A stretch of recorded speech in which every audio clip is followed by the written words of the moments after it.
We doing Topic Thursdays. Y'all wanna do Topic Thursdays? Let me put it in this. Baby.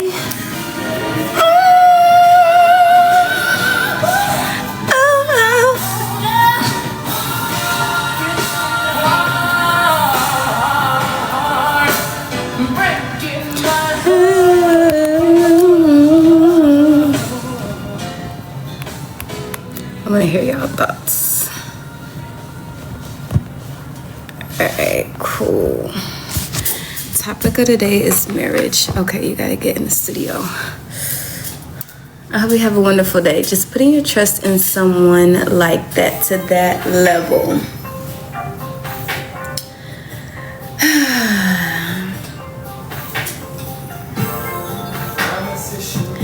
Alright. Y'all may not agree with me, and y'all can tell me.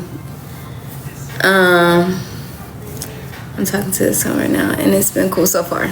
Okay, y'all can tell me. I'm just living in Mississippi. You done dropping. That's crazy. That's not a bad breaking point though. Tupelo is not a bad spot to chill out. Thank you for participating. Wait, who said no? I don't know who this was that I battled before. I don't know who this is.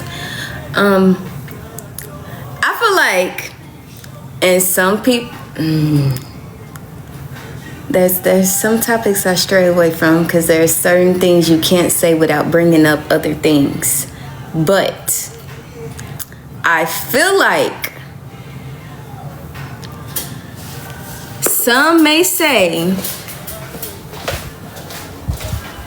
that marriage is supposed to be a forever thing. And while I do understand that vows, generic vows, right? Generic vows say for rich or for poor, for better or worse, till death do us part, right?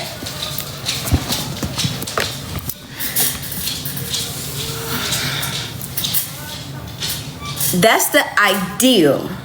And I say ideal with an L on the end.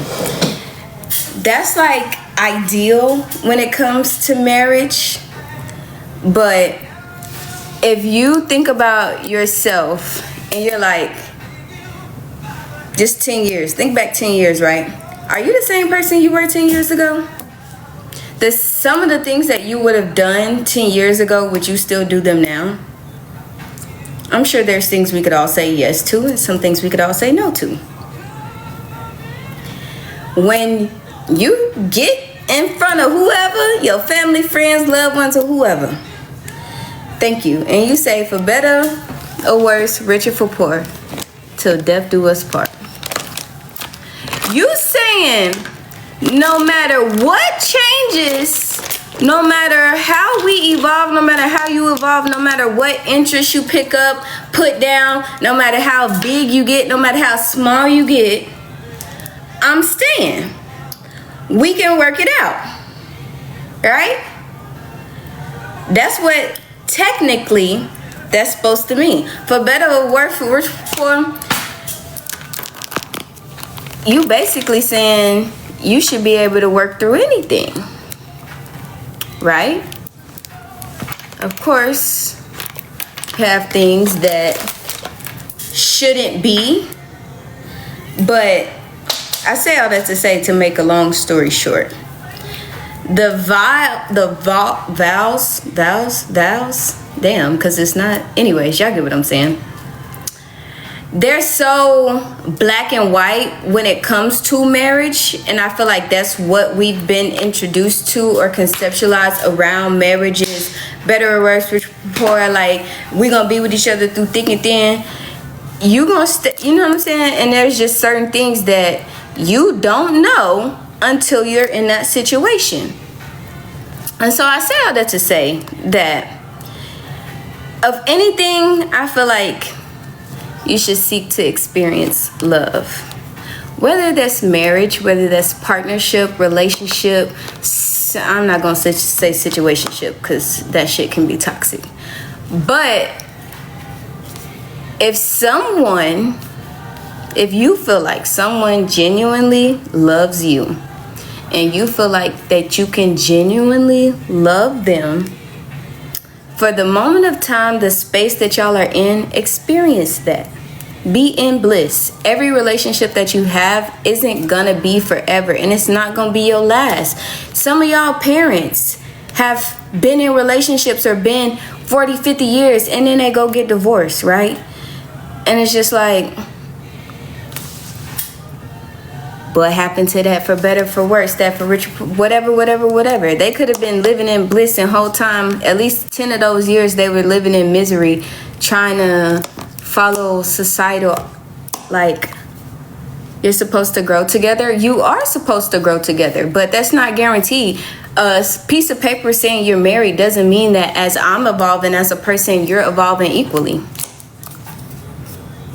What if you were alcoholic for 10 years? How is that growth?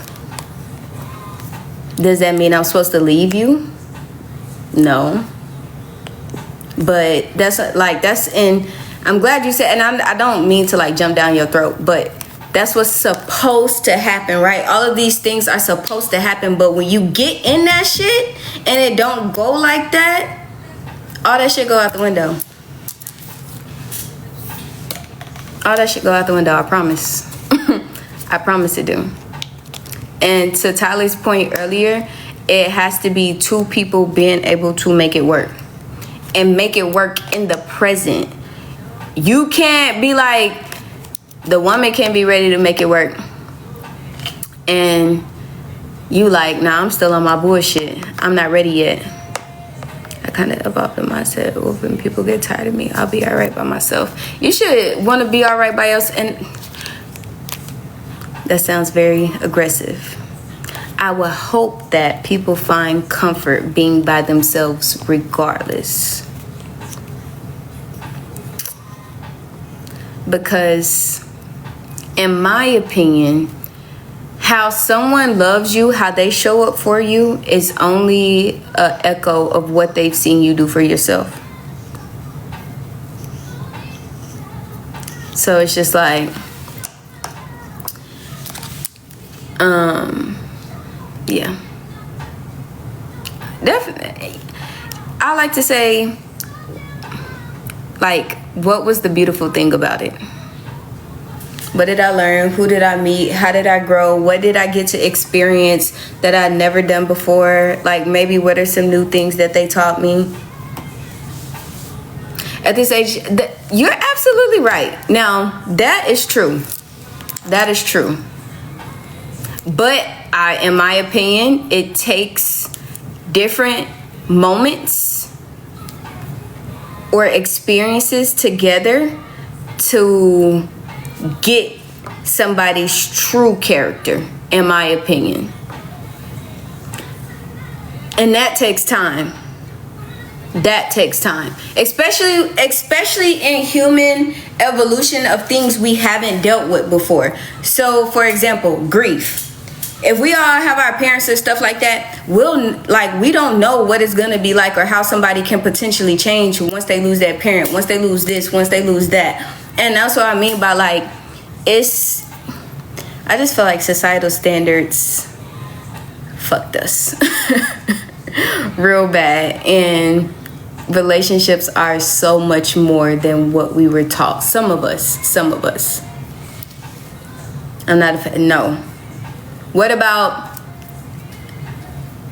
living together and or intercourse?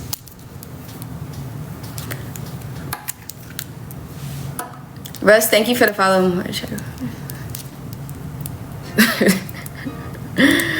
Reflect, thank you. I appreciate that. Listen, it just comes from experience, to be honest with y'all. Did I let the dog back in?